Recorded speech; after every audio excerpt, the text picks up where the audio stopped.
Some of the most expensive pistols on the market choke harder than a bargain buffet on discount seafood night. We're talking $2,000 to $4,000 pistols that promise match-grade glory, but barely survive a single range session without drama. So, what happens when those high-end guns get shown up by something that costs less than your last ammo haul? In this video, we'll talk about 7 budget pistols that are leaving luxury models red-faced, and not just in theory. We'll break down what makes these affordable handguns so capable, why they keep running when others cough, and how they're proving that reliability isn't tied to a premium price tag. Ever walked into a range and seen someone cradling a pistol that cost more than their rent? You know, luxury models like the Wilson Combat EDC X9, starting at $3,307, or the Laugo Alien, which enters the ring at a cool $4,000 and change. They're gorgeous. You'd swear they were cut from meteorite. Every edge feels hand-tuned. Every press of the trigger, supposed to be perfection. Then, when the shooting starts, things unravel. The EDC X9, especially early production runs, stumbled with mag retention problems and a frustrating number of failures to feed. Hollow points and steel case ammo. Forget it. One owner dumped nearly 2,000 rounds trying to break in a gun that Wilson later admitted had defects in the chamber, breech face, and extractor, right out of the box. Moving over to the Laugo Alien. It's futuristic, low-bore, and space-age cool. But after a few thousand rounds, the slide stop can start wearing down like cheap pot metal. A guy burned through 3 slide stops before hitting the 3,000 round mark. No riding the slide lock, no weird grip, just where that shouldn't happen on a 4,000 plus pistol. Quietly, Laugo's been selling replacement kits on their site. No admission of fault, just parts for a problem they know exists. These pistols are supposed to be the pinnacle, refined, advanced, premium. But when they can't get through a basic range session without choking or chewing up internal parts, you start to question what that price tag really paid for. Prestige? Maybe. Reliability? Not so much. So what do you do when the luxury guns let you down? Let's look at budget pistols that have been out shooting the high rollers this whole time. The 9C1 emerged from California at a time when made in the USA, and budget-friendly rarely shared the same sentence. Early production felt rough, but FMK kept refining the mold until the gun most people see today feels good in the hands.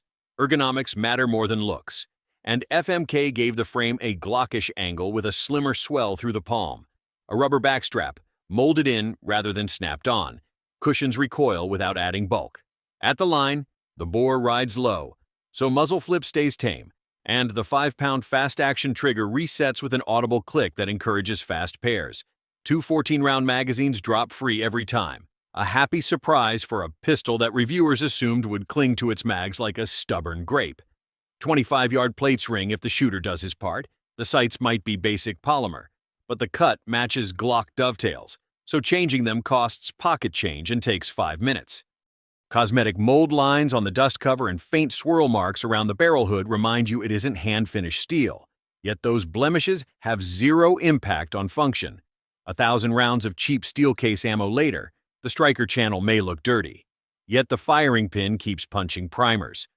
Spend a morning with the FMK 9C1 and the thought appears uninvited. That $3,000 race gun at the next bench couldn't have done this job any better. And if you look around, you should be able to find one selling for about $290. Many shooters know Stoker for shotguns that shrug off muddy duck blinds, so a polymer pistol from the same factory draws curiosity. The Micro Compact STR-9MC borrows lessons from its full-size siblings while carving its own niche. The Slide, night-righted charcoal black, wears broad serrations that bite even when slick with CLP. Inside, the chassis mimics a Gen 3 Glock, but Stoker lightened the trigger spring and polished the connector, leaving a break that hovers around 4.5 pounds. That alone would merit a grin. Yet the real joy lies in the grip.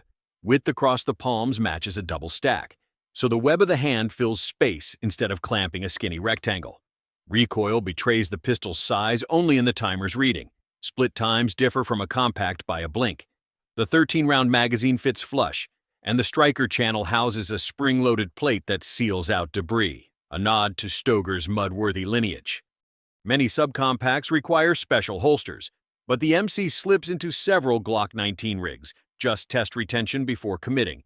I did a 200-round rapid-fire drill using my own STR-9MC. It had 0 stoppages, and brass flung into neat shoulder-high piles. That reliability pairs with an optic cut machined at the factory rather than added as an afterthought. Street price is around $400. The cost of a case of 9mm. Tisas once moved metal by mimicking older designs, but the third-generation PX-9 reveals fresh ambition. Engineers cherry-picked proven ideas, then blended them into a polymer frame that feels familiar, yet intriguing. The backstrap system mirrors an H&K VP9 oval, swapping sizes with a roll pin punch that ships in the case. Magazine release stems from SIG heritage, feeding P226 double stacks that can be found in pawnshops nationwide. Glock-cut sights ride the slide, making upgrades painless. The real wizardry hides in the trigger. Flat-faced, 4 pounds, crisp, with a rapid reset measured in millimeters. It draws comparisons to $20 entry fee match triggers. Range sessions confirm the pull isn't a parlor trick. Rapid build drills keep 5 shots in a playing card group at 7 yards. Reliability worries proved unfounded after 650 rounds, and the only hiccup was a vanished fiber optic rod. Spare rods ride in the parts bag, so a 2-minute fix solved the issue. The optic mount sits deep enough that most RMSC dots co-witness without tall irons. Holster makers have begun cutting kydex for the PX-9, and those rigs accept lights because Tisas left 3 full rail slots on the dust cover. For under $400, buyers receive 2 magazines, a magwell, a holster, extra fibers, and a cleaning kit. Friends who sneer at Turkish clones often fall silent after shooting 1 magazine through this pistol and discovering the groups rival their pet CZs. The first stance arrived dressed like an honor guard in new clothes, and the market yawned. Savage engineers went back to the CAD screen and returned with the XR, a pistol that fixes every gripe while adding 10+13 capacity. They widened the magazine, reshaped the follower, and still kept the grip slim enough for discreet carry. Ambidextrous controls feel identical from either hand, an achievement many brands attempt but rarely nail. The new trigger shoes a pivoting blade that prevents inertia-induced discharges if the gun drops, meeting modern duty specs. That safety blade sits flush when pressed, eliminating any pinch. The captive recoil spring guides the slide home during reassembly, banishing the flying spring curse of the original. Savage included night sights with an orange ring tritium front whose width balances speed and precision. The slide wears shallow ports, more fashion than function, yet they shave an ounce and look sporty without veering into race gun territory. Every XR ships milled for a dot. Installation uses a quick-release optic plate that slides on rails and locks with a spring plunger. No torque screws hiding under the optic, no thread locker adventures. On the range, the XR has no problem shooting both ball ammo and hollow points, including wide-mouth designs that choke older micro-compacts. Savage priced the base model under $500. The version with a crimson trace dot clears $600, still cheaper than a single premium part for a custom 1911. Palmetto State Armory thrives on flirting with the edge of what a budget can buy. The Micro carries forward PSA's habit of giving shooters everything they need immediately, rather than dangling upgrade packages later. Every slide comes milled for a shield footprint optic. The hybrid 15-round magazine answers the polymer catchwear problem that plagued metal shield arms mags. A steel body wraps inside a polymer sleeve at the mag catch cutout, saving the latch while leaving plenty of cartridge room. The result is a flush 15 that locks into factory Glock 48 and Glock 43X frames too. Trigger feel divides opinion. Some owners replace the factory shoe with an aluminum Apex-style unit that smooths the break. Others shoot the stock version and adapt.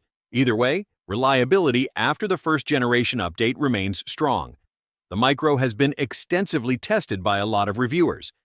It can shoot hundreds of rounds of mixed reloads and defensive loads with no stoppages, leaving brass piled at 4 o'clock. Recoil hits the shooter faster than in a heavier compact, although grip texturing keeps the pistol anchored. PSA finishes slides in a spectrum of Cerakote colors, allowing carriers to pick something more adventurous than black without paying custom fees. Buy the pistol and an optic together on PSA's site, and you only pay around $340, which lets you outfit a complete rig. pistol, dot, holster, spare mags, and 3 boxes of ammo for less than half the MSRP of even the most affordable 2011 models on the market today. When Turkish brand Canik surfaced, skeptics predicted flimsy parts and soft metal. After a decade of torture tests, the predictions fizzled, and the Mete MC9 cements its reputation. The slide's nitride finish laughs at holster wear, and cocking serrations both fore and aft permit pinching or racking against a belt.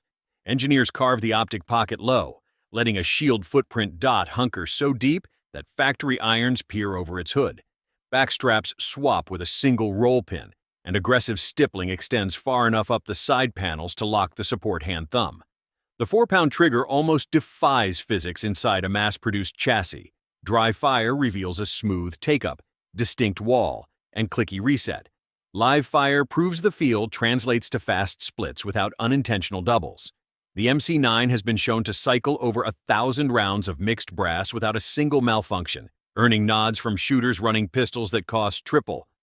The barrel, cold hammer forged and nitrided, landed sub-3-inch groups at 15 yards from barricade rest with inexpensive range ammo.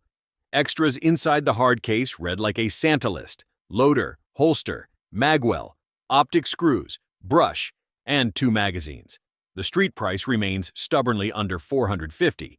Critics sometimes mention the 21-ounce weight, marginally heavier than a P365, yet that heft earns smoother recoil and easier tracking. 3 years ago, Ruger's original Max 9 added optics-ready carry capacity to the catalog, but many shooters labeled the diminutive package snappy. Ruger listened. Extending the barrel to 4 inches doesn't sound radical, yet the change softens recoil noticeably and stretches sight radius for refined aiming. The slide retains the through-hardened treatment that makes it shrug off thousands of cycles, and serrations dig sharply despite their shallow appearance. The front sight pairs fiber optic brightness with tritium longevity, solving the daylight versus darkness dilemma. Because Ruger left slide geometry untouched behind the ejection port, holsters for the original fit fine, only the muzzle peeks out a bit farther. The pistol comes with a 10-round flush magazine and a 12-round extended version coated in slick nickel Teflon, which means speed reloads glide without dragging. Trigger pull settles just under 5 pounds. Some creep exists, but the break feels clean, and the reset lands precisely where the pad of the finger finishes recoil recovery. Many smaller hands need a micro adjustment to reach the magazine button, yet that low-profile design ensures nothing pops loose in a purse or console. To field strip, slide a gate forward, pop the takedown pin, and pull the slide free. No trigger press required. As far as accuracy, this new Max 9 can do 2-inch groups at 15 yards with factory 124 grain loads, shrinking further with a dot installed. Practical drills revealed the extended barrel lets shooters ride the front sight without wrestling muzzle rise. Ruger priced the 4-inch variant equal to the original, resisting inflation temptation and giving budget shoppers another serious option. So there you have it, 7 pistols that keep showing up the so-called premium class, one clean trigger pull at a time. No break-in rituals, no flaky internals, no ego tax, just reliable firepower from brands that understand what shooters actually need. Got one of these in your rotation? Or have you seen other pricey boutique pistols flunk a basic range day?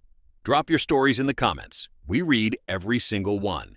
And while you're here, don't forget to like, subscribe, hit the bell, and share this video with anyone still clinging to the myth that high price equals high performance.